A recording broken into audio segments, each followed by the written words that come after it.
कि बोला कि नहीं मेरा राशन तुम नहीं छीन सकते हो, इसलिए कि हम गवर्नमेंट को टैक्स देते हैं, हम उसको 3 दिन के अंदर बंद करा दिए। क्यों? हमने नमस्कार दोस्तों, एक न्यू वीडियो आप लोगों का स्वागत है।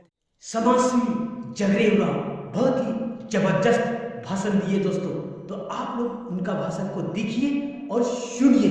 तो लीजिए देखिए। का डीलर चैलेंज कर दिया कि बोला कि नहीं मेरा राशन तुम नहीं छीन सकते हो, इसलिए कि हम गवर्नमेंट को टैक्स देते हैं, हम उसको 3 दिन के अंदर बंद करा दिए। क्यों? हम नहीं कराए, ग्राम सभा कराया। ग्राम सभा बैठा, ग्राम सभा निर्णय दिया, अपना निर्णय लिया और अपना आदेश को डीसी के पास पहुंचा दिया, डीसी ब्लॉक कर दिया। तो शक्ति नहीं है क्या? है। ग्राम सभा का शक्ति नहीं रहता तो 18 अप्रैल 2013 को ना लोकसभा ना विधानसभा, सबसे बड़ा ग्राम सभा ऐसा नहीं बोलता है। हम लोगों को अधिकार भी है, शक्ति भी है, इसको समझने की जरूरत है। बस मेरा पाढ़ा राजा का कुर्सी होना चाहिए अलग, इसके अलावा ये भी हम लोगों को बांट दिया। अभी भी हम लोग आए, अपना पाढ़ा का शक्ति का बात कर रहे हैं, लेकिन हम लोग आते आते हम लोग बट गए। कैसे चलेगा? कैसे हम लोग बचेंगे? इसको चिंता करने की जरूरत है। ग्राम प्रधान पाढ़ा से बाहर है क्या? नहीं है। पैनभारा पाढ़ा से बाहर है क्या? नहीं है। तो पाढ़ा राजा के अलावा सभी हम लोग पाढ़ा वासी हैं, हम लोग प्रजा हैं। पाढ़ा का शक्ति, पाढ़ा का निर्णय देने का शक्ति राजा के पास है, लेकिन हम लोगों के पास सामुदायिक निर्णय लेकर राजा के पास सुनाना है। राजा के द्वारा हम लोगों के हित में दुनिया देश विदेश तक राजा को ही अपना निर्णय बताना है। हम लोग पहले ही सोच लेते हैं कि मेरा पाढ़ा में शक्ति है कि नहीं। पाढ़ा में शक्ति नहीं होता तो 1947 से पहले सरकार भी होता ना। 1947 के बाद हम लोग जानते हैं कि हम लोग का राज पाठ कैसे चलता है, और उससे पहले वाला को खोज नहीं करते हैं। इस कारण से हम लोग भटक गए हैं।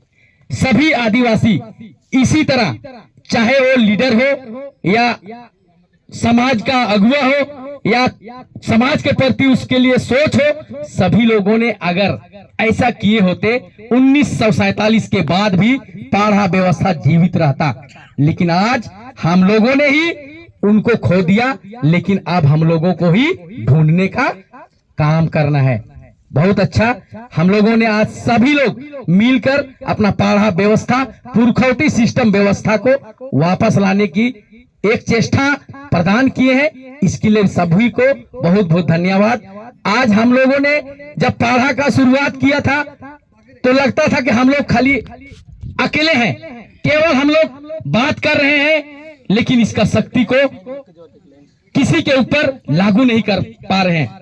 लेकिन हमको पता चला जब हम ही लोगों के बीच ग्राम प्रधान, हम ही लोगों के बीच विधायक, मंत्री, प्रधानमंत्री, राष्ट्रपति सब हम ही लोग में से हैं। लेकिन भी आज हम लोगों को क्यों दिक्कत है? हम लोग अपना समाज से, अपना व्यवस्था से भटक गए थे, बुरी तरह से भटक गए हैं। सबको जरूरत है वापस आने की पुरखौती सिस्टम व्यवस्था में। जो पुरखा लोग हमारे बुद्धिजीवी, जो पढ़े लिखे नहीं थे लेकिन भी वैज्ञानिक से भी बड़ा बुद्धिमान थे, उसको हम लोगों को समझने की जरूरत है। अगर आज जिस तरह से हम लोगों ने यहाँ बैठे हैं, अगर सभी लोग आज कसम खा के जाए, संकल्प लेकर के जाए, अगला पाढ़ा बैठक होगा, एक एक आदमी जिम्मेवारी लेके जाए, अपने साथ 200 आदमी को लेकर आएंगे। कानून नहीं बनेगा क्या? कानून पास नहीं होगा क्या? होगा। लेकिन नहीं, हम लोगों ने सोचते हैं कि हमको जाना है, वहां बात रखना है और चले आना है। नहीं, अगर कानून चलता है तो जिधर बहुमत रहता है तो हम लोगों को बहुमत बनाने की जरूरत है। मतलब एक एक आदमी को घर घर में जिस तरह से हम लोग अपना घर को चलाने के लिए कमाने का सोचते हैं, उसी तरह पाढ़ा को चलाने के लिए हर व्यक्ति को अपना दिल में पाढ़ा सरकार, पाढ़ा व्यवस्था को लाना पड़ेगा, पाढ़ा के साथ संचालित करना होना पड़ेगा। तभी हम लोग को ऐसा संभव है। हम लोगों को सबके पास जाकर हिदायत देने के बजाय उसको उखाड़ फेंक भी सकते हैं, किसी प्रकार का कुछ नहीं होता है। कानून को हाथ लेना ये एक डर है। हम लोगों का पूर्वज, हम बहुत छोटा है उम्र में, लेकिन हमको बुद्धिजीवी लोगों से ही बुद्धि मिला है कि हम लोगों का राजपाट पाढ़ा व्यवस्था किस लिए बना था, पाढ़ा को कौन चलाता था, गांव का स्वरूप क्या है, पाढ़ा का स्वरूप क्या है, हम लोग भूल गए। पाढ़ा का स्वरूप अभी हम लोग खोजे, गांव का स्वरूप भूल ही गए हैं। सबसे पहला गांव का स्वरूप होता है, गांव कैसे चलता है, गांव से पाढ़ा बना है, तभी जाकर पाढ़ा एक हम लोग का सुप्रीम कोर्ट हुआ करता था।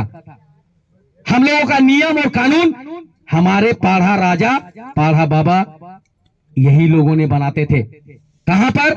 जब साल में एक बार हम लोग बिशु सेंद्रा जाते थे, उसी बिशु सेंद्रा में किसी गांव में कौन सा कानून को लागू करना है, इस बार बरखा आएगा तो उसमें क्या सिस्टम कस्टम को लागू करना है, कैसे खेती बाड़ी करना है, और अगर कोई हम लोगों के साथ गड़बड़ किया है तो उसको दंडित क्या करना है, सारा बिशु सेंद्रा में जाकर नियम और कानून पारित करता था।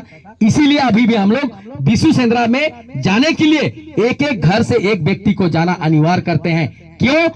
कि जिस तरह से जो भी केंद्र सरकार अपना कानून बनाने के लिए निर्णय लेती है, उसमें जैसे अभी फिलहाल में मोदी हम लोगों के बीच अपना काला कृषि कानून लाए, उसको विरोध किए, खारिज करना पड़ा। इसीलिए हम लोगों का पूर्वज भी सभी घर से एक एक व्यक्ति को ले जाते थे और उन लोगों को हिदायत करते थे कि बाद में तुम ये नहीं बोलना, बाद में आप ये नहीं कहिएगा कि हम मेरा उसमें सहमति नहीं है। इसीलिए अभी भी हम लोग बिशु सेंद्रा जाते हैं तो हर एक घर से एक व्यक्ति को जाना अनिवार्य करते हैं। तो ये सिस्टम व्यवस्था में अगर हम लोग आ जाते हैं, विधानसभा सबसे बड़ा ग्राम सभा ऐसा नहीं बोलता है। हम लोगों को अधिकार भी है, शक्ति भी है, इसको समझने की जरूरत है। ज्यादा नहीं बोलते हुए यहीं पे मेरा वाणी को अंत करेंगे। अंत करने से पहले सभी पाढ़ा के जितने भी राजागण आए हैं और हमारे तमाम पाढ़ावासी सामाजिक जितना भी हमारे आदिवासी समुदाय के लोग हैं, सभी को जोहार। जय झारखंड, जय धर्मेश, जय पाढ़ा। अगर मेरी वीडियो अच्छी लगी तो चैनल को सब्सक्राइब कर दीजिएगा और बेल बटन ऑल पर दबा दीजिएगा ताकि आने वाली लेटेस्ट वीडियो आप तक पहुंच सके। बाय बाय दोस्तों।